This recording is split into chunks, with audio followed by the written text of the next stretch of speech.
All right, I think we can start. Welcome, everybody. Welcome, Servus in Vienna and online. Welcome back to the people in the room, but really also a very, very warm welcome to everyone that dialed in online. I think we're expecting 200 people today. That is really a great number and shows really the great anticipation of the impact that H2O has and will have in the future. So welcome all and yeah, happy to have you. My name is Judith Lancaster. I'm the co-communications lead for H2O, and I'm here alongside Preston to moderate today and to facilitate hopefully very lively discussions. Hello, I'm Preston Long. I'm a postdoc and psychologist at the Medical University of Vienna. I lead the implementation and feasibility study, as well as lead the disease work package alignment. I'm honored to be here and to help host today, and thank you all for coming. Before we dive into the actual discussions, some housekeeping remarks. This event is going to be recorded and also to be made available afterwards online, so everybody participating should be aware of that.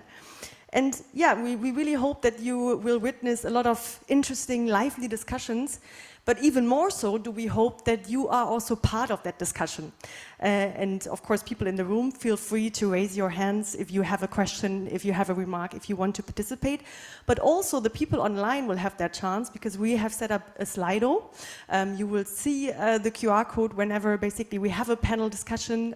So please feel free to submit questions. It's also linked in the description of this event in the webinar, so you can just click on that link and you will be able to participate.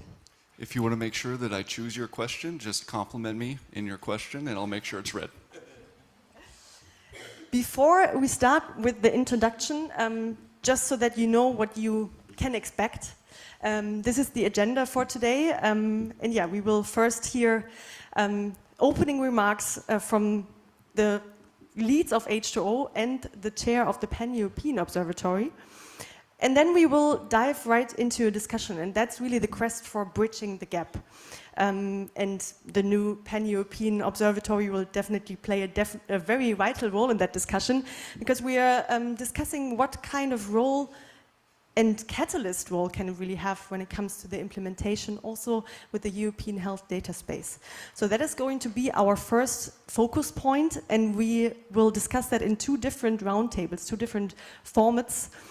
One shedding light on the patients and the clinicians' point of view, and the second one we will have HTA agency representatives and also the regulators' perspective in that. So really looking forward to that. After a short coffee break, we will then really dive into seeing what H2O can really look like. We have live demos from technology providers that will show you all how apps can look like, what the technology behind that is, and we will also hear about the H2O Insight Center. So yeah, very packed program, really all very much looking forward to that. And with that, I would like to ask Manny, Tanja, and Jürgen on stage. Tanja Stamm is the H2O co-lead and head at the Institute for Outcomes Research at the Medical University here in Vienna. Manny Stiliado is the founder and co-H2O lead and vice president Health Data Partnerships at Takeda. And Dr. Jürgen Scholer-Christensen is the chair of the H2O Pan-European Observatory, as already mentioned, but also the chairman of the Danish Medicines Council. And with that, I will hand over to you, Manny. Thank you, Judith. So 4 years ago, we started this research project, and the idea was how can one use digital technologies to help patients have better communication with their physicians, empower patients to have better communication with their physicians, be able to have better outcomes in doing that, and at the same time, make sure that the outcome of these conversations, the data out of these conversations, creates real-world evidence libraries that can fuel research, policy making, as well as allocation of resources in healthcare. During these 4 years, people came and go, discussions happened, lots of things happened, and I do think we've identified the most important pieces of the puzzle to make this work. an incredibly important piece of that puzzle, we all together concluded, was the setup of the Pan-European Observatory, because that is where we can get all the stakeholders to agree what really matters to measure in routine care, how can we make it happen, and how can we also create the trust needed in order to keep this data, manage this data on behalf of patients, with their agreement and with their guidance and direction, but also make it accessible to researchers in order to advance knowledge, advance science, advance policymaking. So it is with immense pleasure that I will pass on the floor to Jürgen Scholler-Christiansen, who is our first chairman of the Pan-European Observatory. I think before Jürgen, Tanya will also like to welcome him, so we should give her the floor. And before doing that and passing on the floor, I would also like to extend my huge thanks to our other board member, Andreas Christodoulou, who is our treasurer for the Pan-European Observatory, and he's also a board member from EPF and has also joined us today. And of course, we also have the other board members here, but they are all known, and Professor Matthias Roos is there as well. I think Linetta will join us in a short while, and I also think that Carmen Montoto from Spain will also join us in a short while. With having said all that, I pass on the floor to Tanya and then to Jürgen. Yeah, thanks, Meni. Also, a very short welcome here to Vienna from our side, being the locals here in Vienna. We are very proud that lots of people are joining us also from outside this room. You cannot enjoy the nice coffee break and the food, but you can enjoy all the great discussions we will be having here. And our first panel will be about how the H2O project can support the EHDS implementation. And I think H2O set out to standardize what we want to measure, to implement the measurements and to govern the data. And what it really adds, importantly, I think, is apart from the standardization, from the implementation work with the clinicians and also the governance model that is already now being used also in other projects, is the perspective of the patients that we brought into the center really of the data that should be collected. And the patient perspective is really central, I think, in healthcare, and patients have been in H2O in all the stages, and also in the Pan-European Observatory they are represented, and I think it's really important, and it will be important not only for researchers like us who are interested in patient perspective, measuring value and outcome from the perspective of the patients as well, but maybe also importantly in HTA bodies and in authorities who might be very interested to know whether a certain drug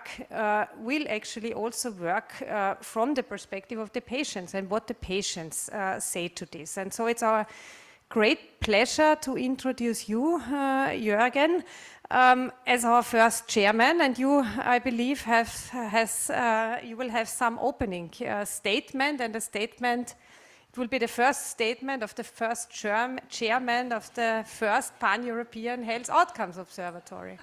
In the first city of all, Vienna. Yeah. Yes.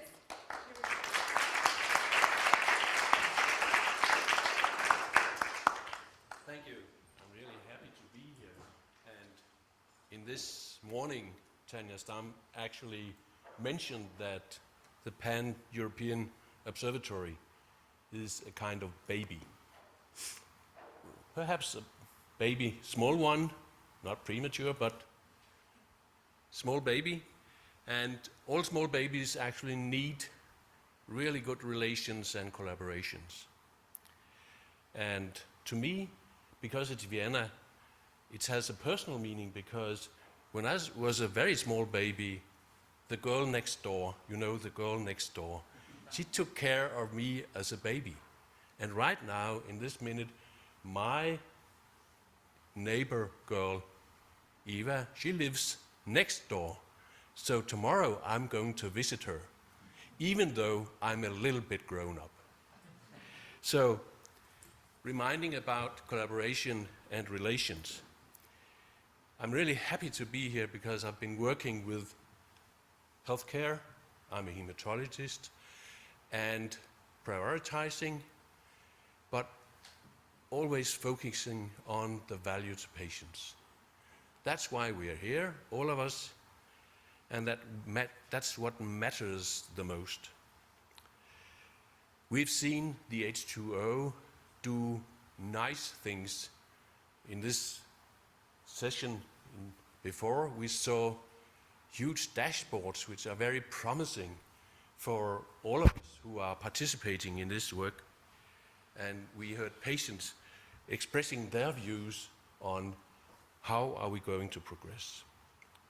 Working on the PEO, we have different aims, but we think one of the most important things is we need to help patients, clinicians talk more together, more directly. Creating common language. And I think both clinicians, which we sometimes, we say clinicians, they do not want to use digital solutions. Oh yes, they really do. And they love data. But perhaps sometimes back in time, very long back, we put them to do something which actually wasn't of value to either patients or clinicians. So we have to remember to give them something which creates values, and that's the same to patients. They need the value. They need to see it. But the same data, same pro data we acquire can be used for other purposes. Working with HTA for 13 years now, it's very important to have good data from patients, because it's not that often that we have the total picture when we put in new drugs. And I think we have a common goal to have patients deliver, they know best what they think about the new drugs.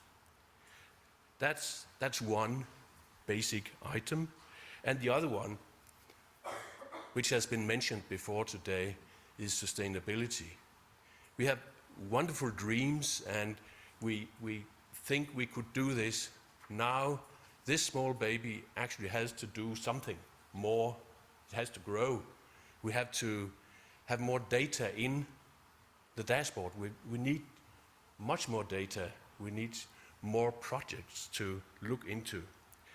And I think, Tanya, it was you who mentioned the superpower of collaboration. So perhaps we should try to use that. Collaboration is, I think, quite essential in this work. So, from the PEO, we are very happy that we are moving forward. And during this afternoon session, we will see some of the perspectives of this collaboration. So, nice to see you all. Let's have a nice afternoon with a lot of discussions.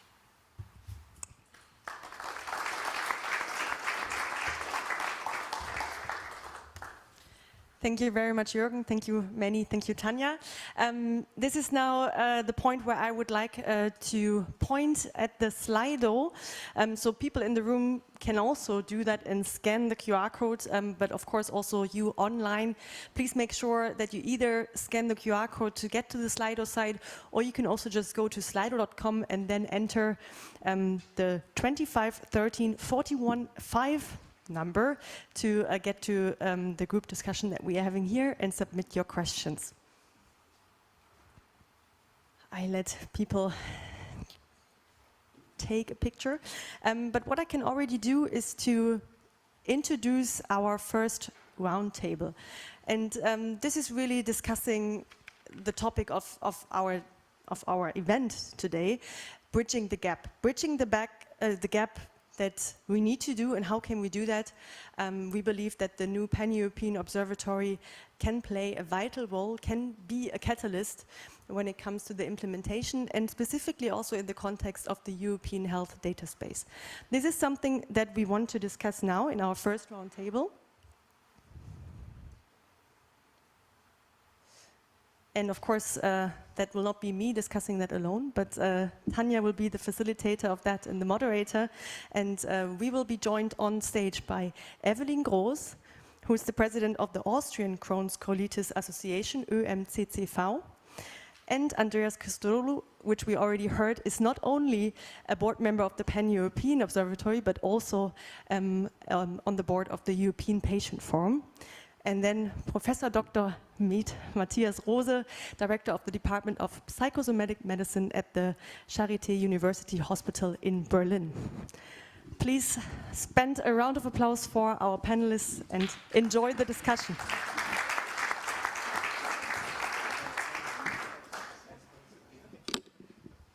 So, thanks for the introduction, Judith, and thanks for the great introduction to the Pan-European Observatory, Jürgen. If we would have known that you have these strong ties to Vienna, we would have invited you more often. We can do that in the future. Thanks for joining our panel here. We have a virtual panel. We have actually a real panel here, fortunately, but a lot of people are joining us virtually. And the idea is really to talk a little bit how H2O could facilitate and could support the EHDS, the European Health Data Space. And the European Health Data Space is about primary and secondary uses of data. And primary uses makes data useful in the clinical context, and secondary use makes data useful for research. So both is important. And what I thought, what we could maybe start with is some cases, because there is a lot of power that comes from stories, and maybe we can listen to a few stories why patient-reported outcomes could be important in a clinical context. And our panel here consists of patients, real patients like Evelyn, patient advocates like Evelyn is also, because she is both in one person, and Andreas, who has the European perspective, and clinicians like Matthias. And Matthias is not only a clinician who is probably very likely to use the patient-reported outcomes due to his specialty on psychosomatic medicine, but he's also one of the leading researchers in the development of patient-reported outcomes, because what sounds very easy is not so easy when it comes to science. It's probably like all of the things we are looking at in science, but it's very important if we measure the perspective of patients to do that in a good and sound way, so that we can get data which is reliable, for example. And Matthias is doing really world-leading research in this area. So maybe we can start with you, Evelyn, and maybe you can think of a story, really, how you think from a patient perspective patient-reported outcomes could be very useful. Why would you, as a patient, fill in the questionnaires we would send you in H2O? Okay, thank you for the invitation. And you said it sounds easy, but I say it sounds difficult. Patient-reported outcomes, this is a word what the patient doesn't hear very often. So I think first of all you have to explain that it's simple, the life he is living and what he is facing when he is living with a chronic condition, for example. So it's just how you are doing, how you are feeling, how was your night, how was your day, how were your symptoms. So just to tell simple about you, how you are doing.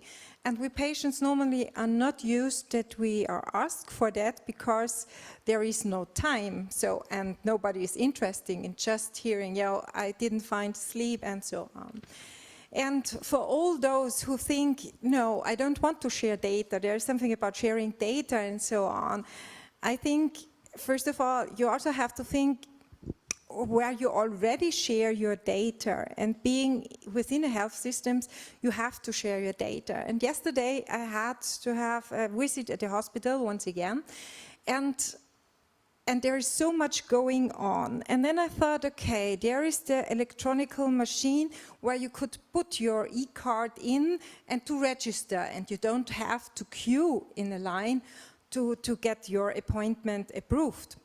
And I saw a lot of people putting in their card, and it doesn't matter which language they had, which age they had, nothing more. So everyone was trying to put in, but the machine didn't work, so this was not the best case. So everybody has to queue up in person, and then you were asked a lot of questions. Some were on the wrong booth, so because they had not to go to the endoscopy, they had to go to the endocrinology, so a lot of different words and you don't know where to go exactly. And then you had to sign the data privacy thing and so on, and then they also got a letter where it says if your residuals of your biopsies, of your material, of your blood, of the samples which were taken, if the leftovers could be used to put in the biobank, yes and no, and signature was asked. This was a long text and you didn't have the time to go through. There was also no one who would explain to you. But everybody signed yes, because they understood in the short time that their input, their data, exactly, would improve the situation and could help maybe someone else.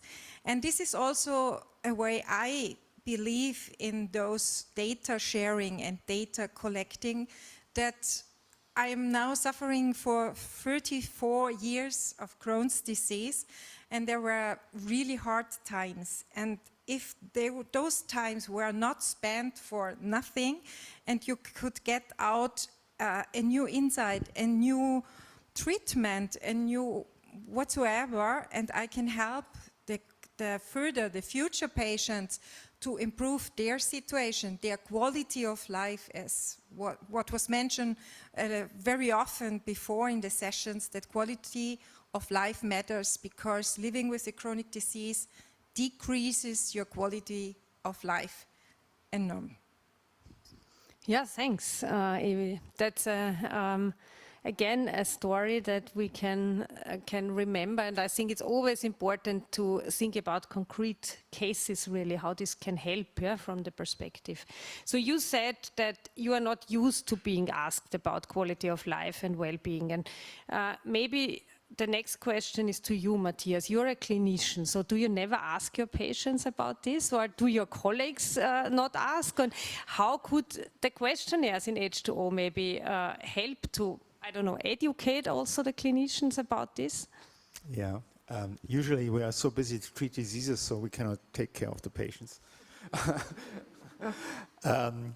Yeah, of course, you know, it's. I think it's a nice way to phrase those questions. You just mentioned that, you know, they are basically our clinicians are, and maybe that helps also to pick up what you just mentioned. The PRO term probably is not the best term because it implies patient-reported outcome measures. And for those in the room, you know, it's an FDA measure which, you know, which described everything the patient reports about their health status. So when they are, as a physician, I think we are 3 times interested when we ask the patients, how are you? And I sometimes try to explain this to my colleagues, as you just said, you know, explaining what we are doing, and say, well, you ask the patient anyhow, how are you? And the first time we ask the patient is a diagnostic question. So it's important if the pain is in the knee or is in the stomach, because, well, then you treat the knee or you treat your stomach. So it's an information. And the second time we ask, maybe after 2 days or, you know, after a week or so, if our treatment works, then we are still not interested in the patients. We are not asking the patients, how are they? We ask them, how are they? But we are still not interested. We are interested if the treatment works. So, and then maybe after a year, they are coming back, and then we ask, how are you? And then it's an outcome. So we are asking 3 times, how are you? And to put those 3 times into a number is obviously very obvious when you do scientific-based medicine. So we can tell stories, but we want to share our evidence, particularly in those kind of diseases where we don't treat a ton of patients. So the rare diseases, or, you know, even in chronic colitis disease, there are some centers who do have some experience, but, you know, you want to treat patients which are probably outside Vienna, which are in remote areas, and they should benefit from those kind of knowledge also. And that's obviously the matter where we should put those kind of how are you into a number. And that's, I think, a huge education process to say, well, and if you put it that way, it's not too complicated because, as you just said, well, we ask in the many hours. So sometimes we mean it, and sometimes we want to have a different information, which makes our life a little bit easier. Yeah, thanks for the explanation, Matthias. I'm sure you are very convincing also in discussions with your colleagues. Andreas, from a European perspective, I mean, EPF is working really on a very high level, yeah, with what patients need and what matters to them. From your perspective, how and have you been confronted in the past with patient-reported outcomes, or did you have patients sending emails saying, my clinician never asks me about how I'm feeling and please do something about it? Yeah, so hello everyone, and also thank you for being here and for the online members that they have joined us. I heard that we have a large number that they join virtually, so that's great. So yeah, in the European level, I mean, let's take a step back. We're talking about PROs here for the patient-reported outcome. So by definition, patient-reported outcomes puts the patients in the center of a patient-centered healthcare. So one of the major usefulness of the PROs is that you take it one step back, so it's patient-reported outcomes which come directly from patients without any interactions or interpretation from clinicians, so you get raw data from patients and how they are feeling. Of course, if we ask our members' organization, because as we are the national coalition of the European umbrella organization, of course we have a lot of patients reaching out to our members' organization, and they are complaining about they are not being heard enough, and we have to think that in order to have a holistic view of a patient and his well-being, we have to ask more questions rather than, as Matthias said, that how are you is about how are your disease, how are your symptoms, etc. But we have to see the whole picture there, which is also about well-being, the symptoms, the functionality of how you are. So yeah, we're trying to see that in the European level, how we can implement that. And we see that with the Pan-European now Observatory, it can act as a catalyst, bringing those voices together and joining, because we can see that, I mean, Evelyn said that she has been dealing with Crohn's for 34 years. I mean, I have been diagnosed in 2020 with Crohn's, so I'm a newbie in that world, but I'm feeling that we have common grounds and common language that we can share between member states, and not only in Europe, but also worldwide. Yeah, thanks, Andreas. When it comes to the secondary use in the EHDS, yeah, the second reason why this is probably needed or set up is research, really. And Evi, from your perspective as a patient advocate in Austria, we know in Austria the digital literacy is not so high. We know that lots of people are skeptic towards research and towards data sharing. So what do your members in your organization, would they share their data? Would they participate in H2O? What could H2O do to onboard or convince them? I think, yes, we were skeptic about this, or the patient were skeptic, but if the communication is done via the healthcare providers, which you know for years maybe, then I think this is the right communication pathway, and this works. And we have seen already in Vienna that this pathway works, that the people want to give their data because they also see the benefit that the limited time with the physician is more meaningful. So you have more quality treatment here, and then you are willing to share your data. And of course, we also try as an organization to explain that this research is important, because when it comes to market access for medication, it doesn't mean that you will also be reimbursed in Austria, so that this drug is available. So they see we have to give the data to show the authorities that medication is needed, that we have unmet needs which have to be addressed by the sponsors, by the companies. So there are so different and many topics which are unmet, and with this data we can really show, because just telling stories doesn't bring us a step forward, but data will help us, and I think the people do understand and are willing. And you on your own also will benefit, because having Crohn's disease, it's a matter of how often were you on the toilet today, last week, last month, and you stop counting it. But you are asked for that because this is also an indicator for how severe is or how active is your disease right now or not. So it helps both sides, and I think they do understand, and contribution to research is growing. Yeah, thanks. I think it's probably very important to convince the patients and to show really the benefit that is in for the patients. Yeah? When it comes to science and research, Matthias, what would be the important things to focus on in the future? How could we use the H2O data, for example? How could we show the world why PROs are really important, why real-world data matter in medical research?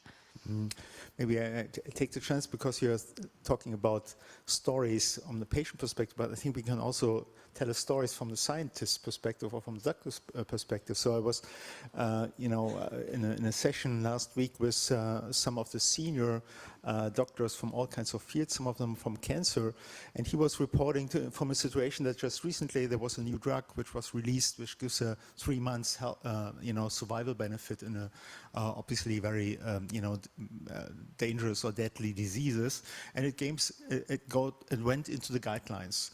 So, and when you're a young doctor and say, well, and you're treating a patient with a life-threatening disease, of course you're following the guidelines. And because, it's a situation of high responsibility. So you wouldn't have the chance to say, well, I make a different choice. And so he was a senior doctor, and he was mentioning the story. He said, well, but this kind of new treatment has so severe side effects that if he would treat a younger patient, he would not offer this treatment because he would favor the quality of life. And if it is an older patient, he would decide to prolong the 3 months. So you can argue about his rationale, right? That's probably not the point. And we thought, well, would I do the same thing? Well, but the idea was so clear that he said, well, he obviously is missing the data that in fact you have a trade-off between, what is the overall, so in science term we would call that area under the curve, so what is the maximum quality of life you get over the remaining lifetime.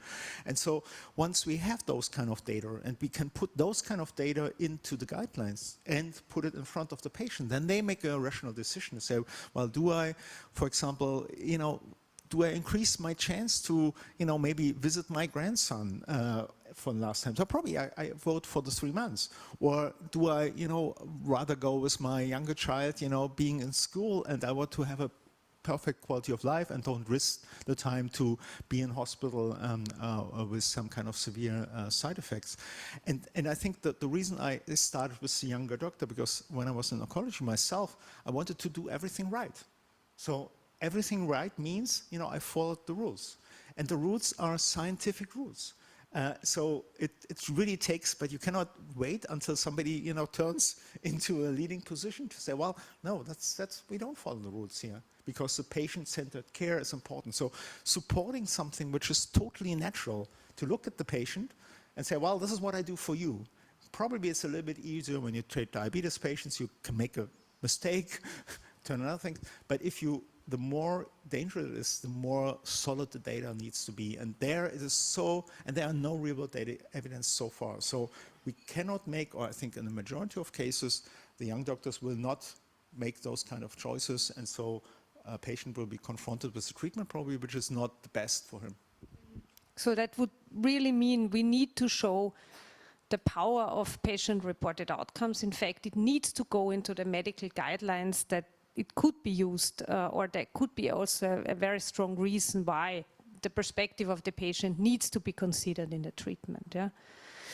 Yes, Andreas, if we, in H2O, we talk a lot about patient-reported outcomes, and we have also standardized what to measure from the different perspectives, and our main focus is real-world data. But if you consider also clinical trials and observational studies, what would be your perspective regarding the use of patient-reported outcomes? Should it be similar? Do we need other patient-reported outcomes in real world, or is it important that the patients answer this very often, or do you think it's too big burden for the patient? What is your perspective?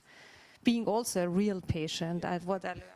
Yeah, so, no, I mean, of course we cannot compare those two types, especially when we're talking about a closed environment clinical trial. So clinical trials are a closed environment. So it's for a specific drug or a disease area.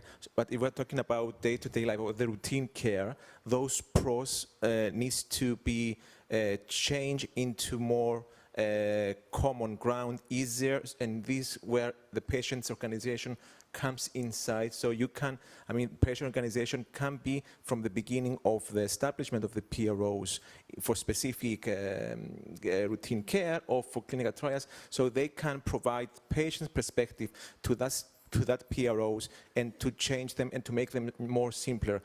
Not all patients are known or they are digital literate, so we have to also talk about digital literature and educate patients, our patients, of how they will do that. But the main difference, as I said, about routine care is that timelines are different. I mean, for example, in clinical trials, you see a patient like perhaps once per week or once per month. In routine care, it's in less frequent rather than the clinical trials. Also, on routine care, you don't see only one disease, but you may have patients that have different diseases. So those outcomes change a lot. It depends on the variety of the patient's diseases that he or she come with you. Yeah, and comorbidities is of course also a big issue here. So we could have time for a question from Slido maybe. Preston. Yes, we have a number of great questions from the audience. Please. Unfortunately, not a single compliment yet, but c'est la vie. Don't say that, maybe. In the opinion of the panel, what is the main barriers ensuring that data from H2O can be used in decision making? Who wants to answer for this? Matthias, maybe? How do we use the data? Can you repeat? So what's the main barrier is not to collect the data, but for the shared decision making, so to utilize the data. So probably, well, maybe it goes to all of us, the question. So I can take probably the clinical part of it. I think from the clinic part of it, it's it's the availability of those kind of data. That's the most thing, that you have to have it in front of you, and you have to know that.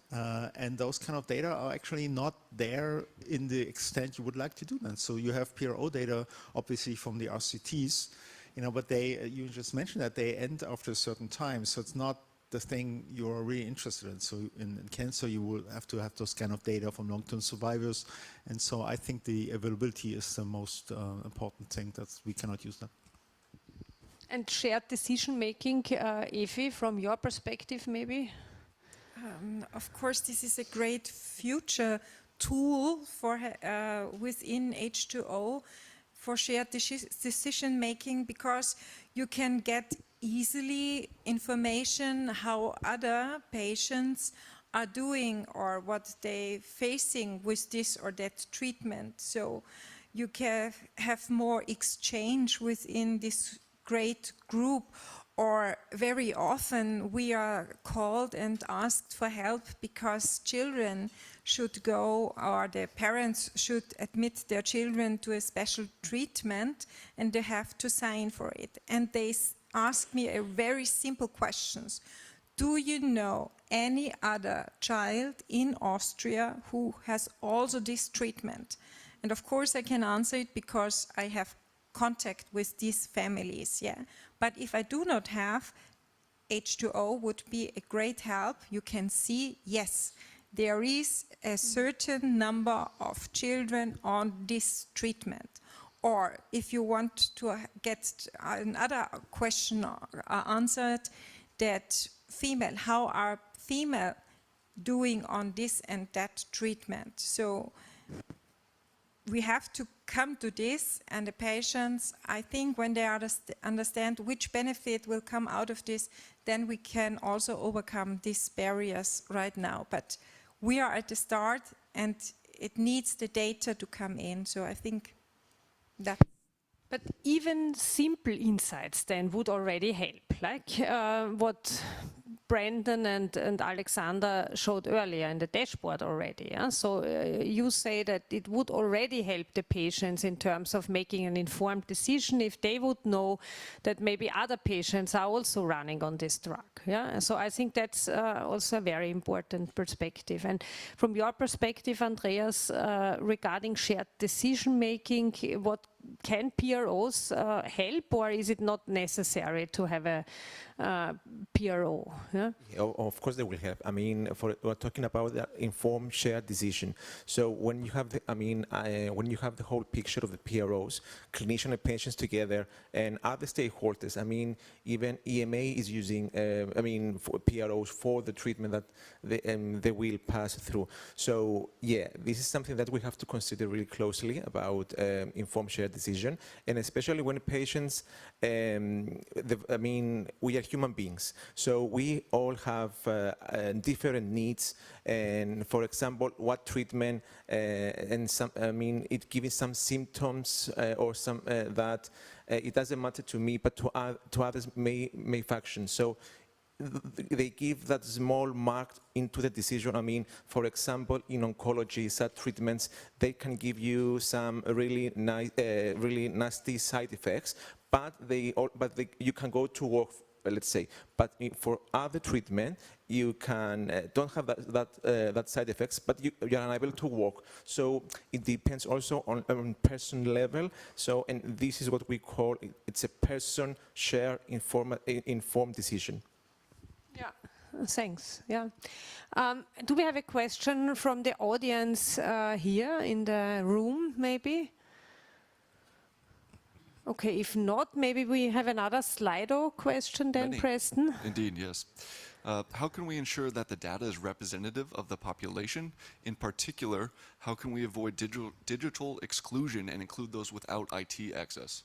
Yeah, that's a very important topic, I think, and I've also written down the equity issue. Yeah, how can we ensure that patients with little digital literacy and no access to technologies? Maybe you start, Andreas. Yeah, if I go first, so I'm going to talk from the patient's organization perspective. So this is why patient organizations, especially in the European or the national level, needs to take actions. So patient organization needs to educate patients of how to use those tools. So we're talking about digital literacy. Even if they cannot provide education or awareness to patients, they should be set some work groups around that, so they can help patients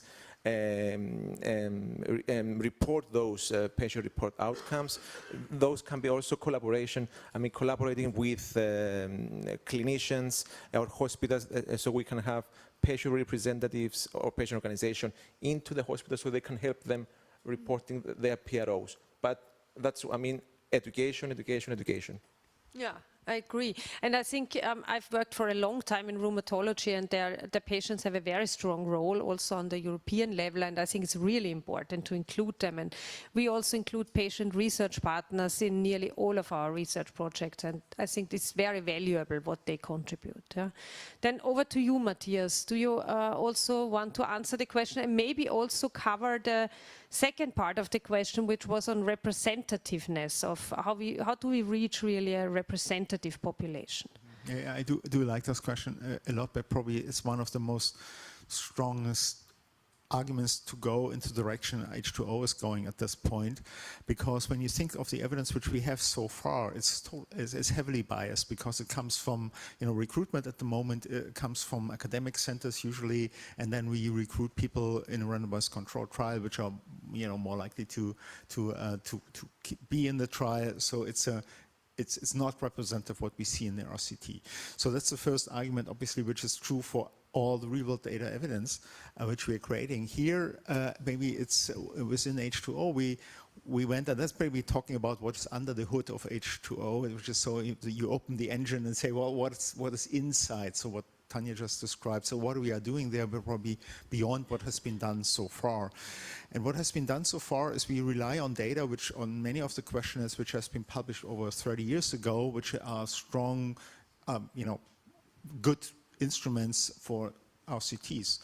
But those kind of instruments are precluding, for many reasons, people with lower health literacy, or they are too long for people with a low socioeconomic status, or they cannot accommodate, some kind of language barriers. Even if you're in Berlin and you say, well, I'm sufficient in German, but in fact, our population is so diverse, that people are not feeling fine with, they might answer the questions in Germany as good as they can, but with H2O, because we are moving, and Lieselotte was mentioning that we are moving away from an instrument-defined measurement system to a construct-defined measurements. What does that mean? That we have the freedom to direct the questions to the test taker, or and so that means that we can have easier questions for people which have more problems to read, or who probably can direct the question to those from a different cultural background.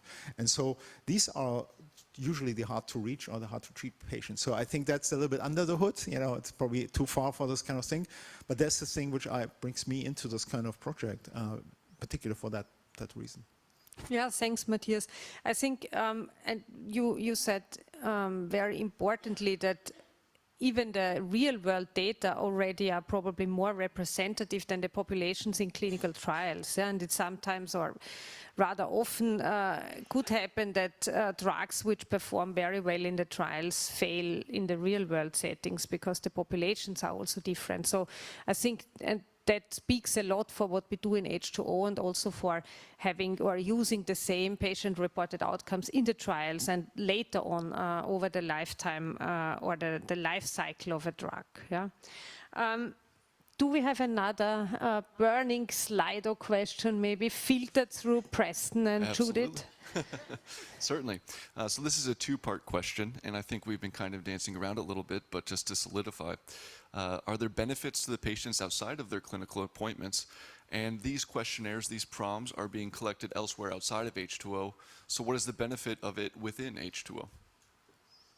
Who wants to answer this? Evie, you maybe? Yes, so the benefit is that we Crohn's disease patients want to get all the information and keep track of everything. So our personality is mostly that we want to have the control. So you as a patient have the control, and if you want to have a look back, how were you performing 2-3 years back or 2 decades back, then you still have to track. Or if you are asked, how often did you have this or that kind of treatment, you can answer it and easily within this. And I think when I think about youth, they do not stick to one job for decades like me. We were just talking in the break that I'm in this job already since 22 years. So they travel a lot and they change their job, their employment. So they travel around and your data goes always with you. And this is also a great benefit that you have your data, and the data belongs to you as a patient. They travel with you, and everyone who has or to whom you give access to your data can have easily have a look of the overview of your performing, and that's really great. Yeah, so the real importance not only for observational trials, but really also for the patients, that you have a resource where you can have access to your data and maybe also have some aggregated insights. Because if you, I don't know, record how fatigued you feel every day and you do this over 5 years, then it's a nightmare if you look through all the single measurements and you want to have some overview, right? Some dashboard or a graph that shows you nicely when you were more fatigued and less fatigued. Yeah? Yes, that's also a very important perspective, I think, why H2O would be very useful for an individual patient also. Is there anything else from the slide, or do we have a question in the room? Yes, please. Judith, we need, please, a microphone for Marietta. Thank you very much. Really, really exciting discussion. I was wondering, throwing in a bit the health economic aspects of things. So if this database was to convince funders of research, but also healthcare systems to invest in interventions that will improve patient-reported outcomes and quality of life. So are there any thoughts of trying to link that to time of work and other socioeconomic collateral data that might help us make a stronger case? Yeah, you are the treasurer of H2, of the Pan-European H2O. So we will ask you, Andreas, what about the economic benefit that this could have? So you're putting me on the spot as the new treasurer of the Pan-European. Yeah, I mean, first and foremost, when we're talking about health economics, it's to get to the funders out there that to explain to them what do we mean first and foremost by using pros and prompts, and what do those give back to the community. If you get them on board that, listen, by using PROs, you're not only going to cut down time, because you can use, this is the point we want to bring to bridge the gap, using digital tools, apps, dashboards, so you can get into time. You want to change? Wasn't my question. So I was trying to ask, can you link the improvement, say, in quality of life to more productivity in the society? In that sense, for social... Exactly, so to make that data convincing to healthcare funders to put that high up, as in, for example, in diabetes, it's all about HbA1c. If you try and develop a very complex service that improved lots of people's lives, but if you don't show that, so it still is very, very biomedically centered what people put their money in, and that type of project would be a massive opportunity to be able to show there is a link to. Yeah, it's probably very important to show the benefit also economically, what it would mean if patients would have an improved quality of life. And Meni, you want to answer the question? I would just say this is a fantastic opportunity to create a research query or a research proposal and bring to a number of decision makers and get the support that one would need to prove this, because you're absolutely right. I don't think that we have the data yet to show that this is the case. But this is something that, with the burden of the disease of diabetes for the world right now, and I know that at the European level they are even talking about the burden of diabetes at the European Council level, I think it is definitely something we need to consider to put it forward as a research proposal. I think it's an excellent idea. If I can add to that also, so this is a good opportunity of using those data to show that by changing the treatment or using different treatments or for your disease and how to handle it into day-to-day activities, if you can provide those data that shows that the patients, they will be again active in their communities, giving back to the society by getting back to work, so they will be active members of the community. So those are really the hard data that we need to provide to funders and to get them with us. Yeah, Matthias?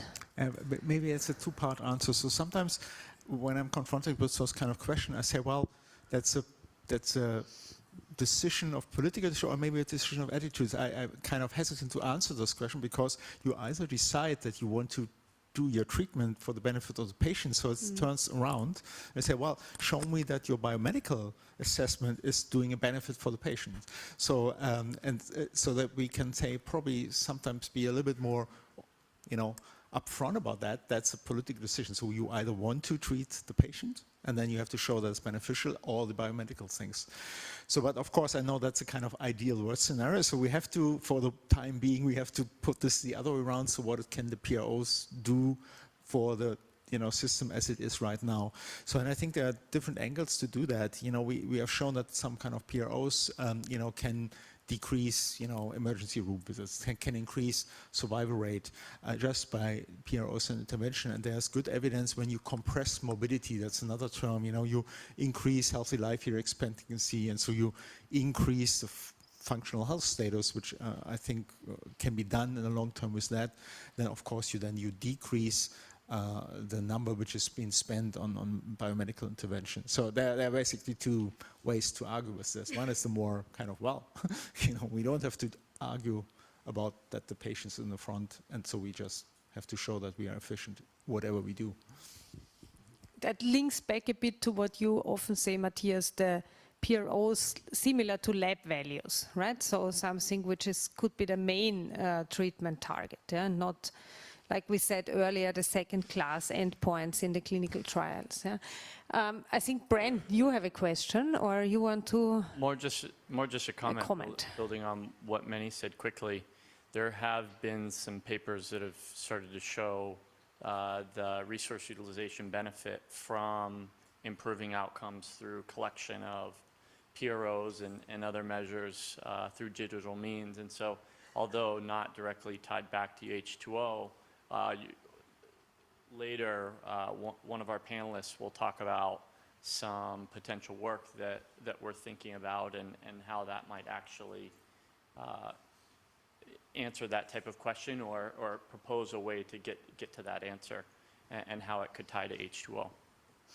And maybe we can add to that, Brandon, and also to your question, Marietta, that there is evidence specifically in oncology that if patients participate in monitoring schemes with self-reported symptoms, that the survival increases also. Yeah? But then is the PRO or the measurement of symptoms more like an intervention and not specifically as an outcome. Yeah? And we were also discussing about an impact study, and I think it's still something that we wanted to undertake after the feasibility study. So definitely very important, I think, to show the scientific benefit even more, and it's easier probably in oncology. It's maybe more difficult in other disease areas, but there is a lot, of course, ongoing in this area, and also more trials will be in the future. Yeah. Do we have another slide or question? We have time for maybe one or two more questions, and then we can wrap it up. This question has been upvoted a few times, so it seems to be of particular interest. EU Darwin will harness real-world data to address key evidence gaps. Does the panel see H2O / the PEO competing with or complementing EU Darwin? Who wants to answer that? I can, or I don't know. I mean, Darwin is only for authorities. So if public and private researchers would want to have access to data, it's will probably need other initiatives like H2O also. Yes, and the answer is we need to go for the complementary data. Darwin will not solve that question. More collaboration, even with Darwin, perhaps. Yeah. So I think the collaboration is very important. Many, yeah. There's a very clear distinction. Darwin maps what exists. H2O focuses on generating new data. So it's very different, very complementary, but very different initiatives.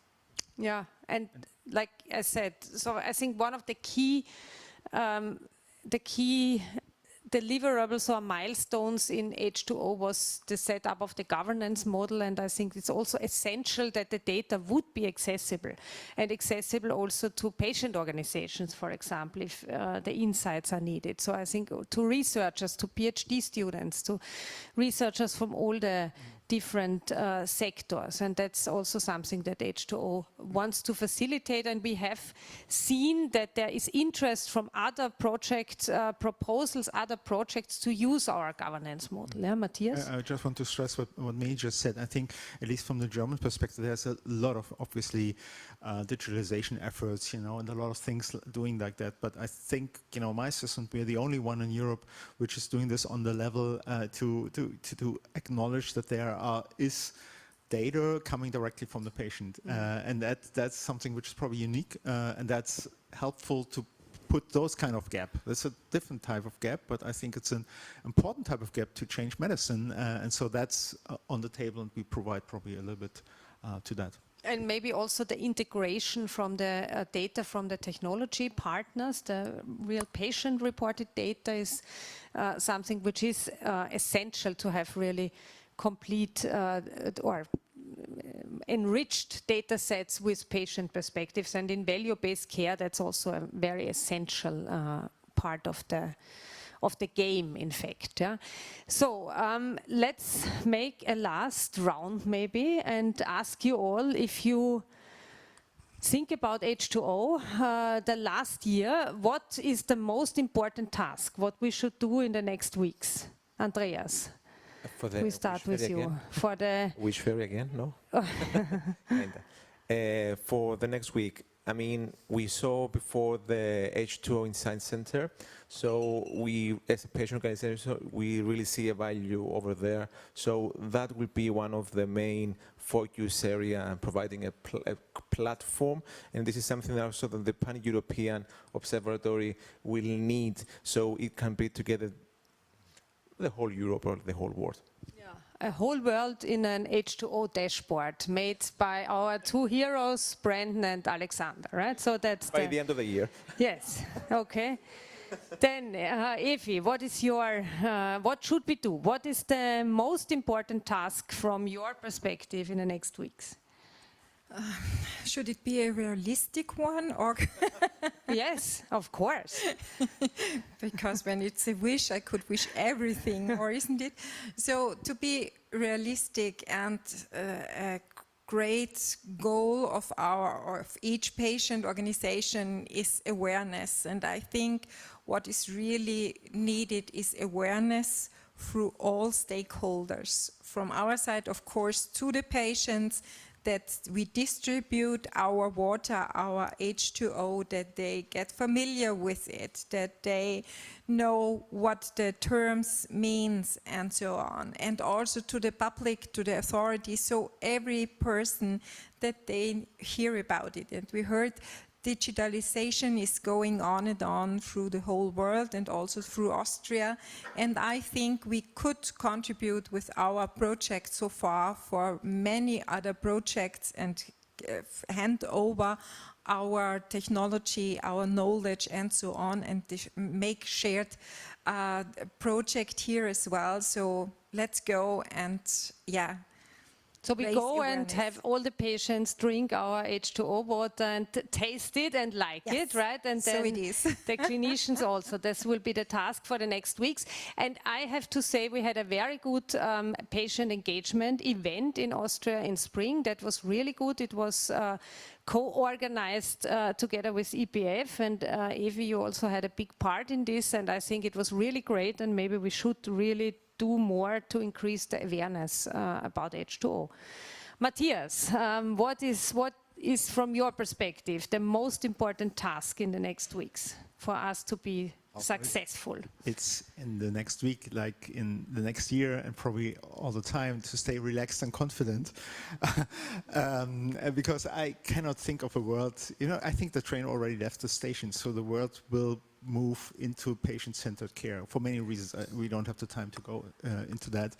But, and I cannot think of a world which is not scientifically based to guide those kind of transitional medicine. So we can do it now, or we can do it later, but it will be done. And so we contribute a part, that's cool. I would love to see that, but it will happen anyhow. So I think we can be very convinced that that will be the case. And probably we will look back, maybe after 5 years, that these or similar meetings have contributed to that. So I think we just need to continue. It's the right direction. Be relaxed. We just take the H2O train, right, and We ride just- on it and we are on be the train. relaxed. Yeah? Don't leave the train. That's a problem. Yeah, okay, that's good. That's a good final word for the panel, maybe. I see Judith already nervous, although we are ahead of time, I have to say. Perfect. So on time. thank you very much. I think it was real great to share all your perspectives and ideas, and thanks also to the audience for the interactions, and we are very happy to listen to the next panel. Yeah? Thank you very much. Give it away.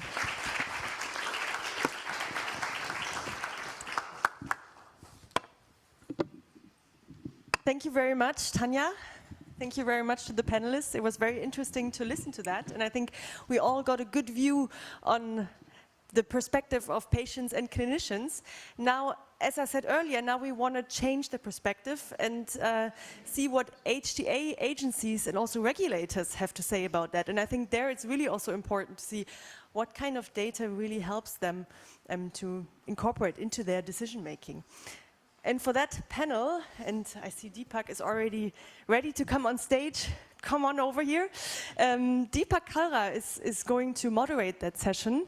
He represents the European Institute for Innovation through Health Data. So who else would be better placed than moderating that than Deepak? And then also Jürgen, who we already introduced, the chair of the Pan-European Observatory, will join him on stage. Those two smart-looking gentlemen will be joined by three lovely ladies that are unfortunately not here today, but basically with us not only in spirit but online. I don't know whether we can maybe already go to them and show them also in the background here. But I can already tell you who it's going to be, and that is Dr. Beate Wiesler, who is the head of Department of Drug Assessment at the IQWiC in Germany. Then we have Rosa González Quevedo, who's part of the Stakeholder and Communication Department at the European Medicines Agency, EMA. And then we also have Dr. Diana de Nooy, who's joining us from the Netherlands. She is the Chief Scientific Officer at the Zorg Institute, as I said, from the Netherlands. Welcome. I see Beate and Diana are already there. I think maybe we're still waiting for Rosa. But Deepak, I would hand over to you. There's Rosa. Perfect. And I hope that you all enjoy the discussion. Of course, you will also be able to submit your questions on Slido. It's the same link. But first of all, I hand over to you for the first questions. Thank you very much. So good afternoon, everyone, and thank you to my panel members for joining me for this complementary half of these panel discussions, where we're looking now, instead of the patient-clinician axis, we're looking at how can the information that H2O accumulates inform decision makers. And we're particularly today, I think, nice to have public agency decision makers from the regulatory and HTA agency universe. And I'm delighted that we have four. Three of you are online, and I'm going to suggest, if you don't mind, Jürgen, that I'll let the online people go first. And what I'd like to do, and they did know this with a little bit of prep, is I'm going to ask them each to briefly introduce themselves with a little more elaboration than Judith gave for about half a minute, and then to tell us in their own words, through an example or through some work that's going on, how is the availability in the future of outcomes of the nature that we've emphasized already, that is not clinical trials outcomes, but outcomes collected through patients on topics that really matter to them and their clinicians. As that scales up across Europe, how is that potentially going to make a difference? So you're partly introducing yourself, and you're partly giving us a little example, which can be fictitious or real, of something in your universe that would be different if this information was available. And I'm going to use my screen as my guide, and just apologize to Rosa that you seem to be coming and going. So I'm going to start, if I may, with Diana, and ask if you don't mind going first, and tell us about you and then your example or illustration. Yes, thank you very much, Deepak. And Good afternoon to all of you. I can't see who is in the audience, but I'm sorry that I can't be there live.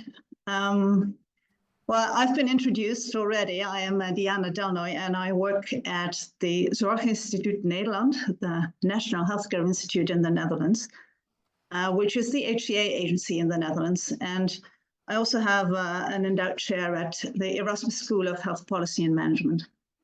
But I speak here from the perspective of the HTA agency.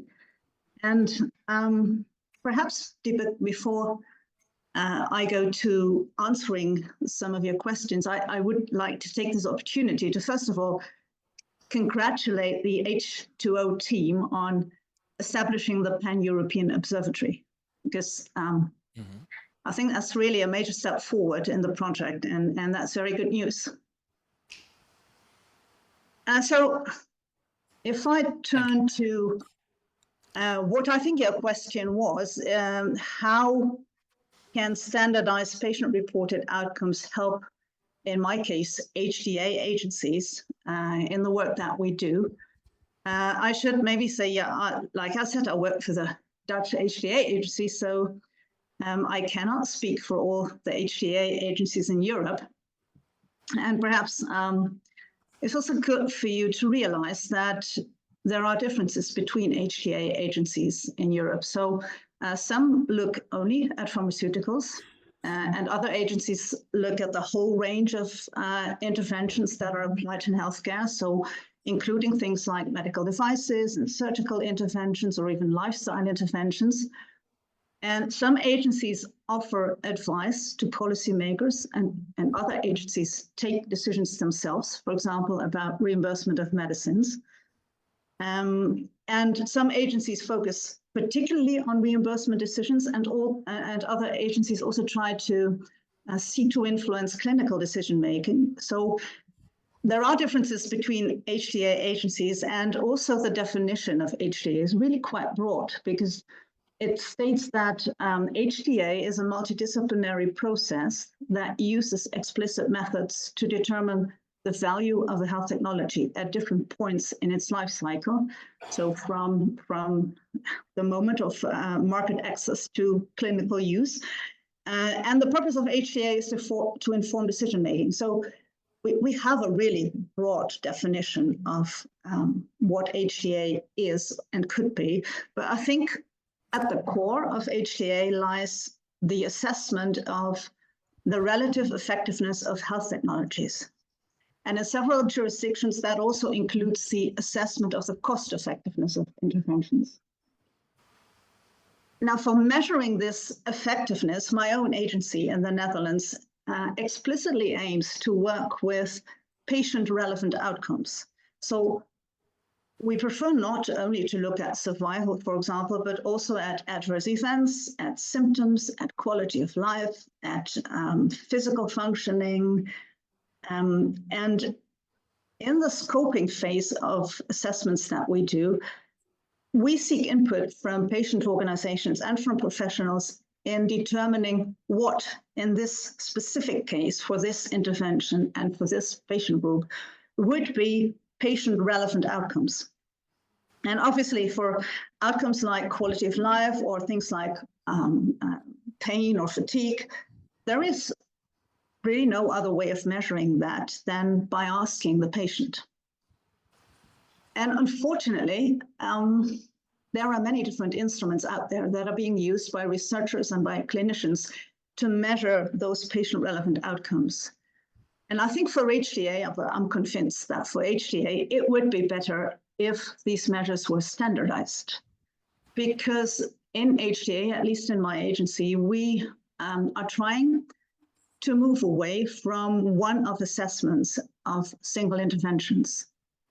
And we like to move towards so-called disease models that enable us to see what works for which subgroups of patients, in which dosage, in which order, in which combination. And we should not just compare, for example, a new drug like solid drug X, a new drug with a placebo or with only one particular standard of care, because standards of care vary in time and they also vary throughout Europe. So ideally, or organization would like to be able to compare this new drug X with multiple other possible interventions. And we would also like to combine results from clinical trials with results from observational studies using real-world data. And there are many different statistical techniques for doing that, for comparing all that and building these disease models, etc.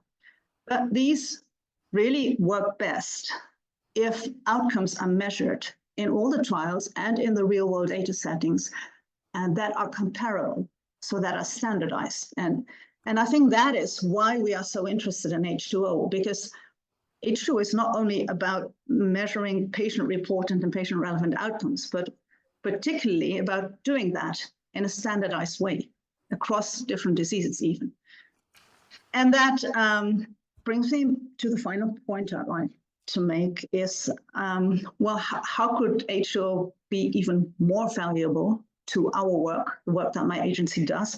So we would also, from time to time, like to establish the cost effectiveness of different interventions. And in doing that, we need to be able to calculate QALYs, quality adjusted life years. And currently we do that using a specific patient-reported quality of life measure, the EQ5D, a particular instrument. And so for us to make H2O even more valuable, the EQ5D should either be part of the sets that are being measured, or the sets should include measures that can be mapped onto the EQ5D index. And I know that in the scientific teams of H2O, they're very clever people who can do all kinds of mapping. And so I'm confident that we'll get there. Thank you. I think I'll stop there. Diana, thank you very much. That's really helpful, and I think it's been very useful for us to understand from you a bit about the kinds of decision that HTA need to make, and clearly the important role that outcomes play, not only the specific ones in the people who are receiving some novel treatment, but also a background against which you can interpret a novel innovation. Beata, could I come to you and ask you to introduce yourself to the extent of what you'd like the audience to know about your background and your work, and then your perception of where H2O or outcomes collected broadly could make a difference. Yes, sure. Thank you very much also for the invitation from my side. And indeed, congratulations to H2O to bringing PROs to this next level, I think. Thank you also very much, Diana, for outlining so nicely what the core of health technology assessment is, because in Germany we are really having a very, very similar approach to what you have been describing. So we are also interested in what we call patient-relevant outcomes. So by definition and even by law, patient-reported outcomes like symptoms, function, and health-related quality of life are very important for our work and our assessment. Maybe I could indeed use a little example to explore how H2O could be helpful for our work. Over the past years, we have seen a larger number of new treatment in inflammatory bowel diseases, actually, which is one of the fields H2O is working in. And we are interested, as Diana has also described, in comparing these to each other and to other treatments that are available in this disease area. So we want to understand what we call comparative effectiveness. And unfortunately, the regulatory approval very often, specifically in this disease, is based on placebo-controlled trials. Why is completely unclear to me, because I mean, new biologics have been available for years now, and we still see placebo-controlled trials coming out of the regulatory process. So that leaves us with a problem. We can't compare these treatments, and therefore we don't understand which of those treatments would be best for patients, which of those treatments would be best for specific patient groups. And in this situation, of course, it would be helpful if we could get patient-reported outcomes from patients treated with these new drugs to compare them to each other. Having said that, I would like to point out that we would need study designs and data quality that is fit for purpose for our decision making. And because our question specifically is, how do these drugs compare to each other, we want to investigate and understand what we call causal effects.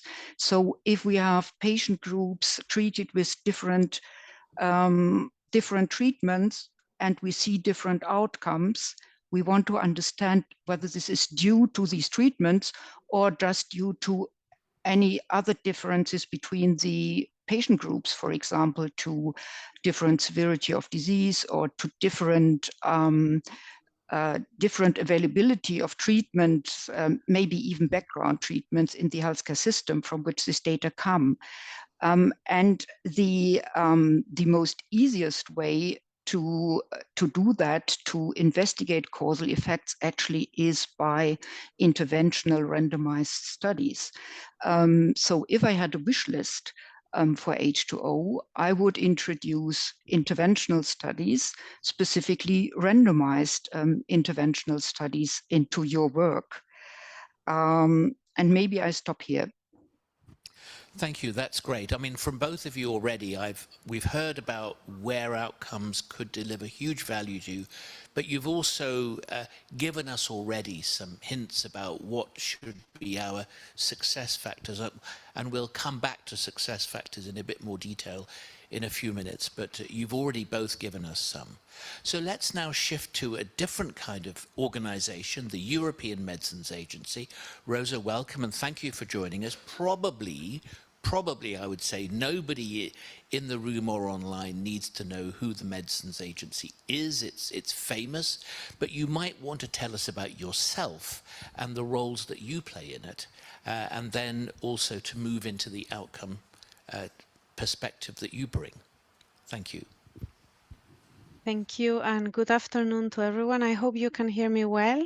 Yes, perfectly. Perfect. So first of all, I would like to thank the organizers for inviting the agency. It is a pleasure for us to be able to participate in this important discussion. I'm the person who is representing the agency in this conversation. I'm part of a team at the Stakeholder and Communication Division, in particularly the team that liaises with patient and healthcare professional organizations at the European level. And part of the work that I do is to coordinate the agency's work on patient experience data. This work has been a priority for the EMA and also the wider EU medicines regulatory network for the past few years, is in our strategic papers, and had to be put on hold due to the pandemic. But in 2022, we organized a big workshop to bring together all stakeholders, including patients, healthcare professionals, industry, academia, also HTA and payer representatives, and to really try to discuss where are the bottlenecks to progress in the EU in this area, and try to identify solutions. And one of the solutions proposed was to have EU regulators come up with a reflection paper stating the importance that this data may play not only for medicines development and benefit risk evaluation, but also in more downstream decisions. And that's what I'm coordinating with a group of experts from the EU network. We're drafting a reflection paper. So my role really is to draft the paper with the input from all these experts. So this is my most immediate task in this area. And I would like to mention here what we understand by patient experience data. So basically, the way EU regulators consider the lived experience for patients, it can comprise obviously patient-reported outcomes, but also we're talking about data from patient preference studies and also data that comes from other types of patient engagement activities. So really also qualitative type of data. We are putting together a definition as part of this reflection paper on what we understand by patient experience data. We think the definition is very important. And also we are reflecting a lot on where we see the value and the use of this type of data. So to give some concrete examples, for example, during medicine's development, we're talking about the patient perspective, inputting into design of trials, choice of endpoints, but also acceptability of adverse drug reactions, also input into the product information on more communication aspects that are extremely important for the correct use of a medicine. Then we have the phase of benefit risk evaluation, which is what EMA does. And here, again, they could be very important to complement other types of evidence. And also in the post-authorization phase, we see the value of this type of data. For example, patient preferences on tolerability or for compliance with risk minimization measures, and also to be able to prevent medication errors. So these are only a few examples, a wide range of where we see a value. However, we are also conscious that data have to be of quality to be able to be accepted for regulatory decision making. And here there's always a demand from stakeholders for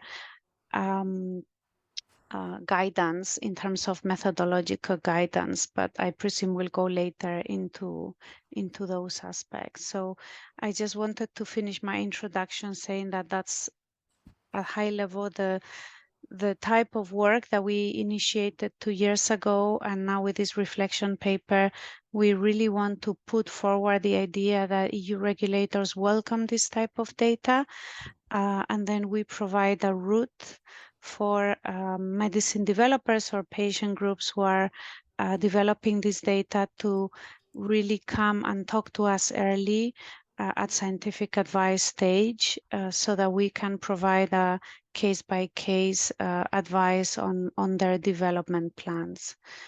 And I would like also to stress a very important point that has been made by our HTA colleagues, that it is very important to have an alignment because we obviously EMA acts at the approval stage, but then whether the medicine gets to patients, that has to undergo this process of assessment by HTA. So we see alignment among decision makers as very, very important, and having this dialogue with HTAs is also very, very important for EMA, and we have a route of parallel scientific advice whereby companies can come and also engage with EMA and HTA and try to get an alignment on what are the relevant outcomes for a particular medicine.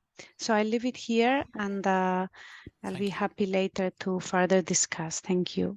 Rosa, thank you very much. It's really nice to hear the complementary needs that you describe for the kinds of things that either H2O is already doing or needs to have in its direction of travel. So thank you. So Jürgen, thank you for you. The audience know approximately who you are from your previous hat as the new lead of our European Observatory. So I'd like to add congratulations and thanks for that.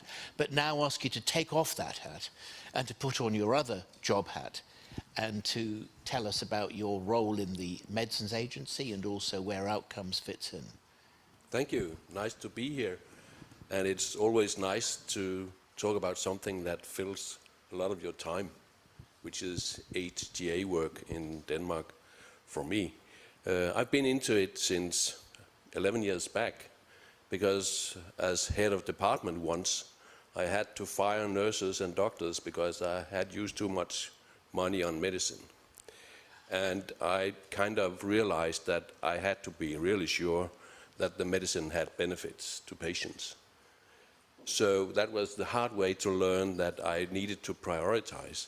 So I've been helping in prioritizing since we have beautiful descriptions of not that different HTA organizations in Europe, which is nice because we are going to do common work by 2025 by the European HTA work. What we do in Denmark is actually been doing it since 2009. We have, for the last 8 years, had 7 principles given by the politicians, and then they say, you do it, and we will perhaps comment a little bit, but you're responsible. And that's kind of confidence in the group that we are working in with 500 clinicians and patients representatives, pharmacologists, company. So we have invited all the stakeholders into the work. What we are seeing, like the meeting we had yesterday, meeting number 95, whole day, a lot of decisions. One broad one for prostate cancer, huge work, but comparing the different drugs and recommending. And then other single drugs for standard use. And one of the good things in Denmark is then when we recommend it as a standard treatment, we publish it to the hospitals the day after, mean today. And quite often they're ready to give it next week because it's funded by the regions. So it's just out. So that's very nice implementation. So we do not care about implementation, it just works. The incentive is that if the department follow the recommendations, they don't need to care about money. If they do not and do something else, they should look for money somewhere else. That's really strong incentive for clinicians. What we are doing, we are seeing a lot of new cases, new drugs, which is good. They're approved rapidly by EMA, which is okay, meaning we have less data on the long run, meaning it's more personalized. We have data from fewer patients, and we have surrogate markers, perhaps not even overall survival or quality of life.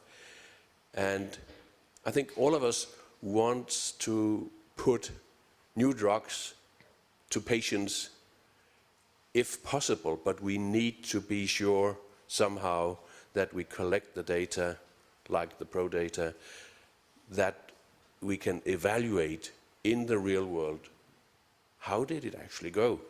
And if it's not good enough, we need to be able to stop it. And we've been trying this for the last few years 30 times. In the council's history, we asked the clinicians to do follow-up, and they use PROs and whatever they have. They come back with the answers, the data, and right now, like yesterday, we were discussing a case where we were supposed to see a huge advantage for patients.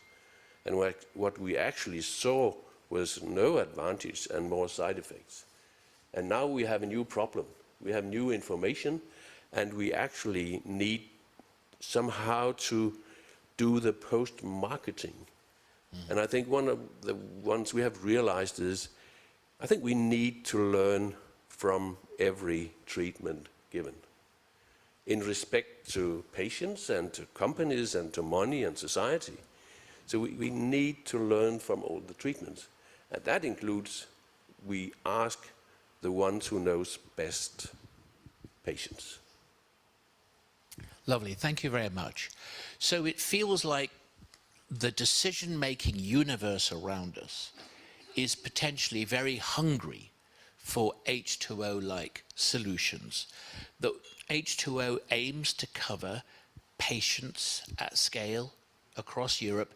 When I say indiscriminately, I mean patients of diverse ages and backgrounds, patients with diseases of different severities alongside other diseases they might realistically have, which are sometimes screened out of clinical studies, and also taking the drugs or the other interventions in the normal, fallible way. That means occasionally forgetting. That's the normality of people's experiences, and trying to fit treating their health and conditions inside a lifestyle that may be very heterogeneous across people. And it's that heterogeneity and comprehensiveness, in a way, that I hope is the attractiveness. But it also means we are exposing ourselves to collecting what I sometimes nickname messy data. That means we're getting messy data from messy patients. And I'm deliberately provocative with the word messy. What I mean is they are heterogeneous. They're not squeaky clean patients like you'd recruit through eligibility criteria and screening. This is real people. But we are therefore also vulnerable to pitfalls that would naturally go along with that. And I've heard you referring to making sure we collect those outcomes which are both meaningful to patients and to the patient-clinician dialogue, but at the same time standardized as much as we can, unless it's a novel outcome that doesn't yet have a standard, so needs to be standardized, and that we need to ensure as best we can from our messy universe that the data is of a quality that is good enough for you to make reliable, really important decisions on. And one thing we will be doing for sure is measuring the quality. So we'll do our best to ensure it, but we do intend to measure it and therefore have transparency. So those are some examples of potential responses, but also risks with us in trying to aspire to your needs. But I'd love to go around you again, perhaps easiest in the same order. Are there some other success factors you would really urge us? I mean, we have in the audience the project leadership. What would you like to say are some really important success factors in order for you personally and your organization to confidently use H2O to assist your decisions? So I'll go around again in the same order. So Diana, you're next, please. Yes, thank you. Well, I think a lot has already been said by the other speakers, but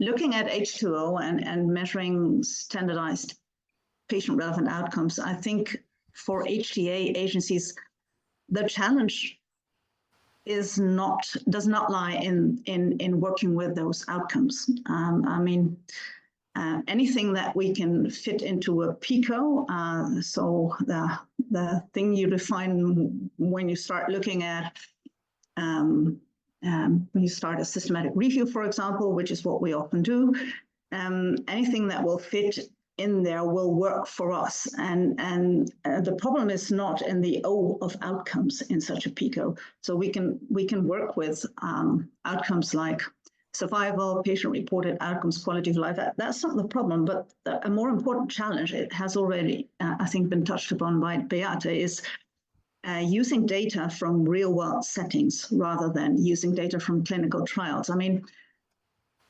obviously, in HTA agencies, we do see the limits of clinical trials in that the data are collected in very specific populations that do not always reflect the messy real world that you talked about, Deepak. But there are also downsides to that messy world. As Beate said, we want to establish whether there is a causal relation between taking a certain drug or having a certain intervention and the outcomes. And from that perspective, real-world data pose the risk of bias, and that's why agencies are sometimes quite hesitant to use data from a real-world setting. And if they do use those data, they tend to prefer data from clinical registries, because there, in registries, at least there is some quality assurance. So for H2O, I think that means that you have to be really transparent about who is invited to participate, which types of patients, who declines to participate, what the background characteristics of those patients are, etc. Because that is what we would like to know in order to be able to appraise the quality of the data that we're using. And on our side, I think HTA agencies in turn have to train their experts in using real-world data and train experts in what reliable sources of good quality real-world data are, and also train them, unfortunately, in the lengthy procedures that you often have to follow in order to gain access to those data sources.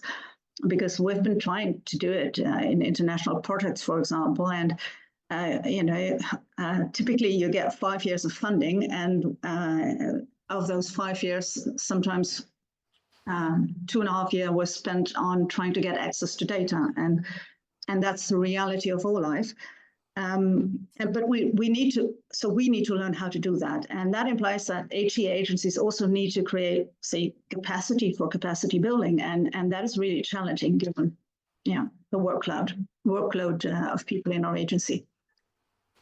That's very helpful. Thank you very much, Beata. Yes, thank you. Maybe I try with separating potential types of research questions we would address with data from H2O.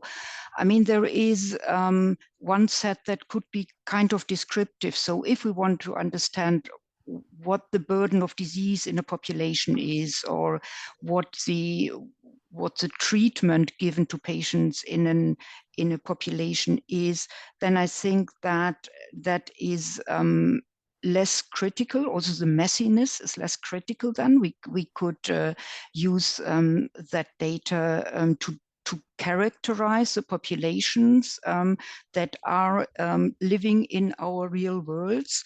However, it gets more difficult if we really want to understand the causal effect of treatments. And that means that we have to kind of adjust the methods we are using and the data quality that is required to the research question we are trying to address. And the moment we are addressing the comparative effectiveness, so in the moment we are trying to understand causal effects, we have certain study design requirements and data quality requirements. And I think it's important to understand that in these situations, we have two options. Either we go what I would think is the easy way, that is either we have a randomized trial and we just include everybody with this disease in a randomized fashion and measure our outcomes. And then by design, we can consider this a causal effect, or we say we can't do this randomized study, but then we have to somehow adjust for the biases that are in this messy data. And that means that we actually need to collect many more data beyond the PROs to be able to do statistical adjustments for the potential differences between the populations. That might be a bit technical, however, is an important thing to consider. So we have to define the research question, and then we have to decide what design and what volume and type and quality of data is fit for purpose for these research questions to be able to succeed in using this data. Because in the end, we want to make a decision, an important decision. And if we don't have appropriate data and study designs, we just can't make the decision. We then have to say the uncertainty is too high, and then all of this is a wasted effort. Therefore, this is important. No, there's very powerful messages from the pair of you.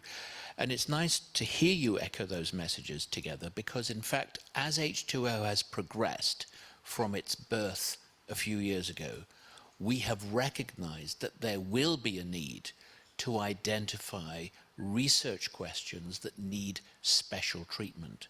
And in those cases, we are already starting to put in place methods where we would proactively recruit from within our entire population of signed up patients a recruitment pool that is willing to undertake more specialized data collection in a more methodical way, so that we can start to become, if you like, a prospective as well as an observational center of gravity for you.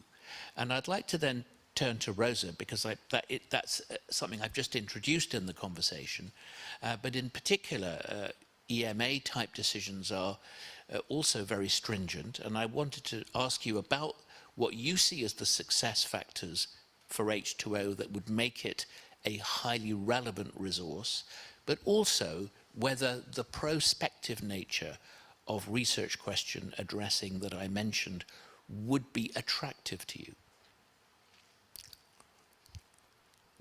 Thank you. Thank you for the question. So, as you know, the decisions by EMA are based on the benefit of a medicine outweighing the risks. So, and of course, our remit is also to monitor in the post-authorization phase the safety of a medicine. So, when thinking about the value that health outcomes and these instruments can have for our decisions, what seems important to us based on our current knowledge is the fact that we need more regulatory experience. We see the whole field of patient experience data like a new emerging scientific discipline in a way where we need to acquire more experience, because a lot of the submissions that we receive do not contain this type of data, and thus it's difficult for us to learn and get more experience.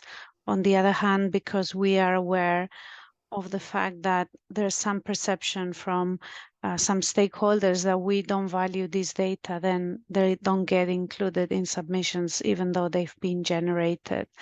And that's something that we discuss extensively with stakeholders back at the workshop in 2022. So I would say that for us, initiatives like H2O, I think what's important is that there's a dialogue. There's early dialogue for developers who are developing instruments or methodologies.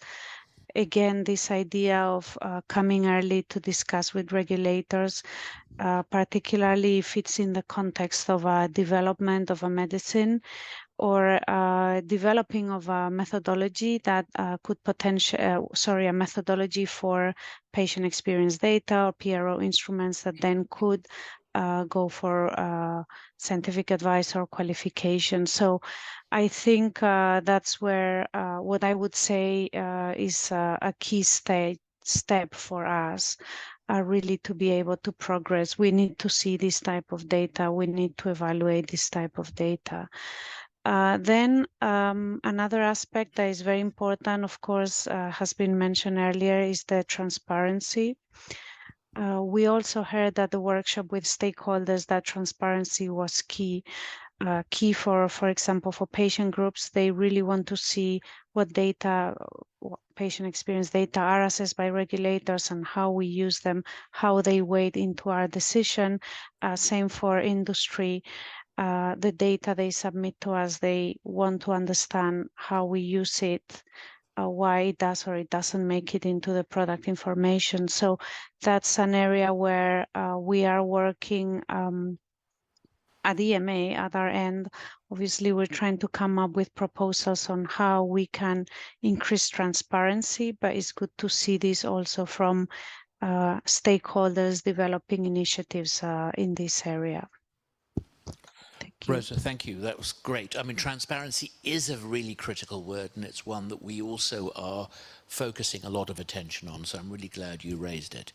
Jürgen, if I can turn to you, you've got a slightly tricky job now. You've got wearing the hat that I've asked you for this panel.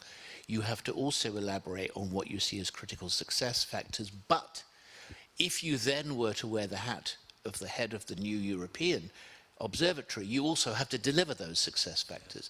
But let's just pretend you're not wearing the second hat, just at the moment be on the wish list side of the equation. That's the easiest part, being on the wish side.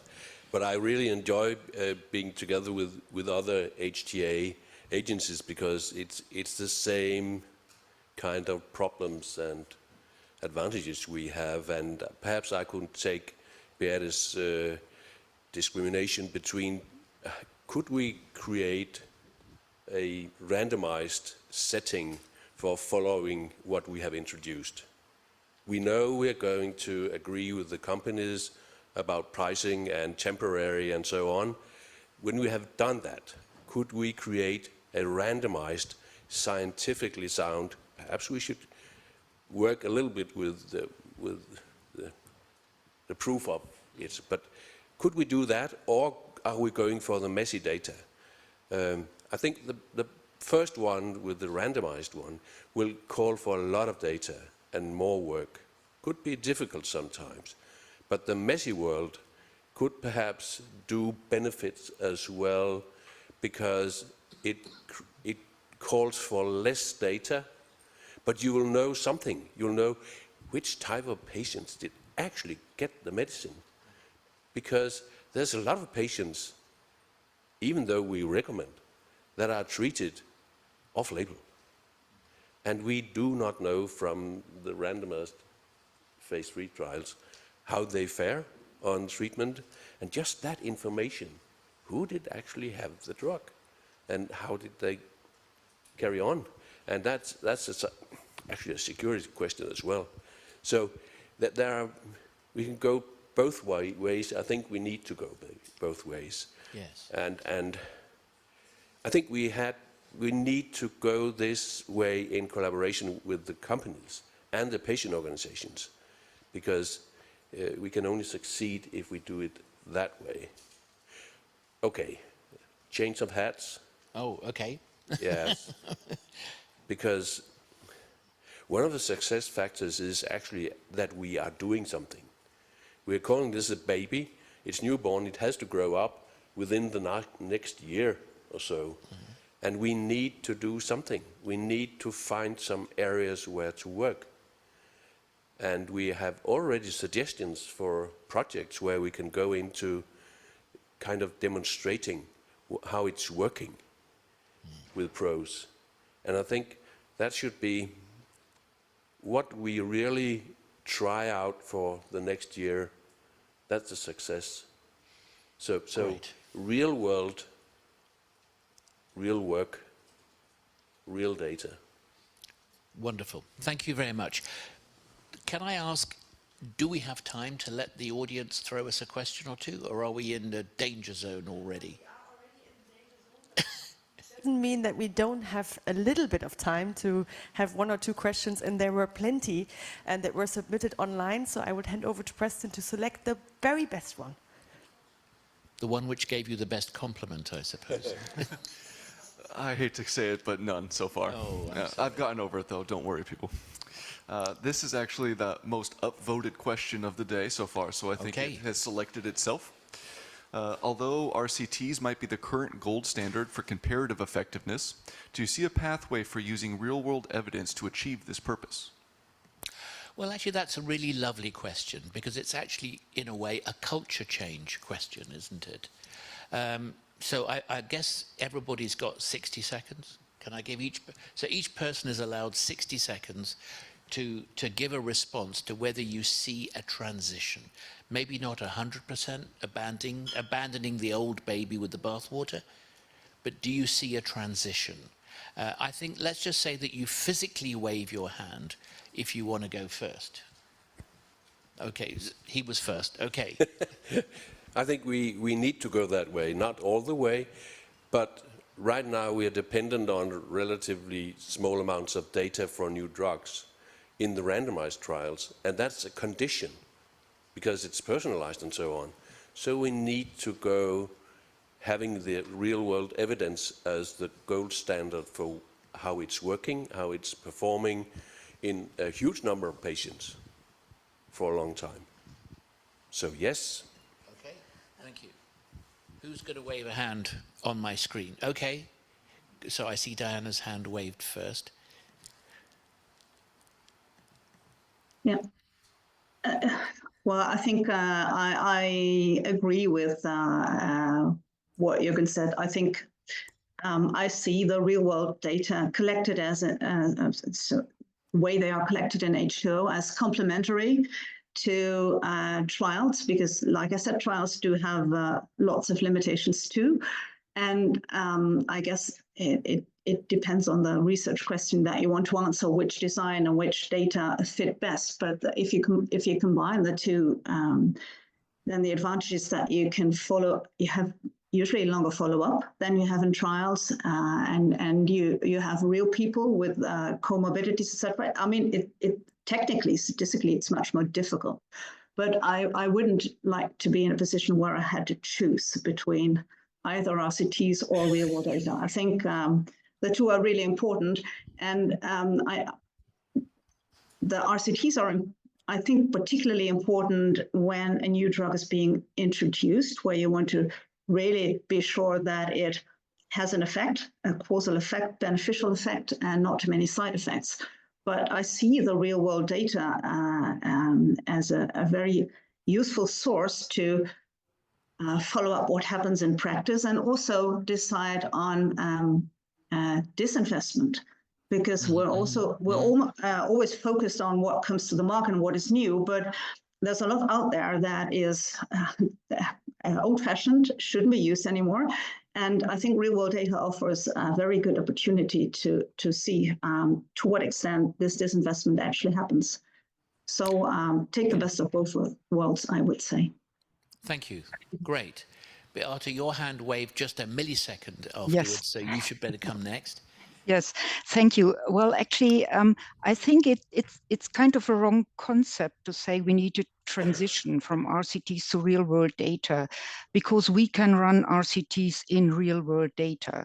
That well said. And I think that is indeed combining the best of these two worlds.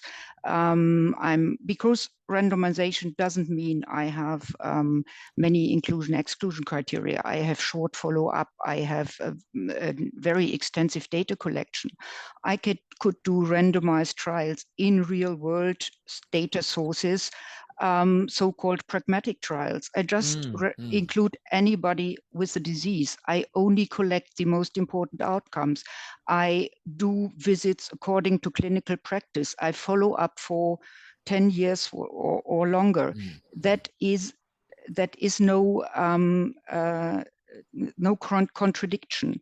The problem with the expression real-world data is that it's not a study design, it's just a data source, and you can put any study design on it, and you could do an RCT in real world, pragmatic RCTs, using the advantages of both the robust study design and the routine practice information. Thank you. Those are very important observations. Rosa, you don't need to wave your hand then. I'll come to you now and give you the final word of our panel. Your thoughts on this? Thank you for... Is it a transition, or are we really looking about embracing both? Thank you for the question. I think the original question was more focused on comparative effectiveness, which is not what we do, but I can mention that in the context of what the agency does, the assessment of benefits and risks, and particularly looking at patient experience data as a subset of real world data. The way we see it now is that it can have this value, this added value, so be an important contributor to the totality of evidence. So I would say that it doesn't need to be one or the other, but again, coming back to this idea that has been mentioned by HTA colleagues, it will depend a bit on what research question needs to be addressed. Definitely the agency is investing a lot as well on the work on the value of real world data for all our regulatory work. So I think is a very important piece of work. And yeah, I hope this answer serves you, although the question was initially more on the HTA side. No, that's great, Rosa, and thank you very much for that. So I think I do have to wrap up, or Judith will come and throw me off the stage. So I'd like to thank my panel members for a really interesting discussion, and I think the take-home message back to our project leadership is both. H2O really needs to help real-world data to establish its credibility, its quality, and its comprehensive coverage of the messy real world. And at the same time, H2O must be ready and willing, and I know it is already gearing up to perform more prospective studies in situations where we can raise the evidence bar to a higher level, where it's easier for these mission-critical decisions to be made. So I think you've got a great mandate here from our panel to carry on this dual mission. Thank you, everyone. Thank you very much. Can you give a round of applause to my online and in-person audience? Thank you very much, Deepak, and thank you very much for the panel, Jürgen, and thank you for everyone who was available online. Before we go to a little break, I would like to give the floor to Manny for some very short reflections on what we heard in those two roundtables. I think I saw a lot of nodding from your side, and I think, yeah, probably very interesting for everyone. What are your thoughts? My thoughts is I just want to thank everybody for participating. To be honest, my thoughts is I felt I learned a lot. I need to digest. It was incredibly insightful to hear already from the first panel, and the thoughts I was writing there, that we need to find a way that PROs do become part of the guidelines. And I was remembering that one of the studies that I read in oncology was talking about a 3-month progression-free survival in oncology when one starts using PROs. And then I think Matthias was talking about a new drug with serious side effects that also had 3 months of progress-free survival. And I was saying, what's going on here? So can we, if we can manage to prove that by listening to the patients, we can achieve that type of impact on patients? I mean, this is not just something we should do, this is a must. This is something we absolutely have to find the way to show and to prove. And then passing on to the second panel, I just think we have our work cut out for us. It was incredible advice we've got. So the only thing I can say, I'm very grateful. We need to think through now how we can implement this.